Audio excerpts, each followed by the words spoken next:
I'm Hassa with WTI, and salsa con queso from Tostitos is a classic. It is something that I always have to dip my nachos in. And this one is the medium salsa con queso from Tostitos. You can definitely use these for a lot of recipes, and in my case, I use them to make sandwiches because I actually love how it tastes, and it's not too spicy, so that's great for anyone who doesn't like spicy food a lot.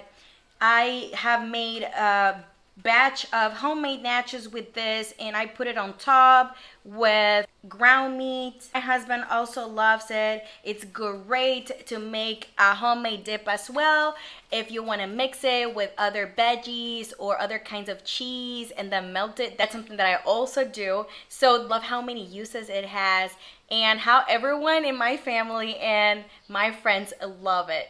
Again, it's something that I use for my nachos from the same brand, Tostitos. You can even see the little pieces of pepper, chili pepper, and bell pepper in there. And those chili peppers is what gives this dip the spiciness it has. So I think that's wonderful. So if you haven't tried it out and you want to give it a try, well, this salsa con queso from Tostitos is so good. And that's my point of view.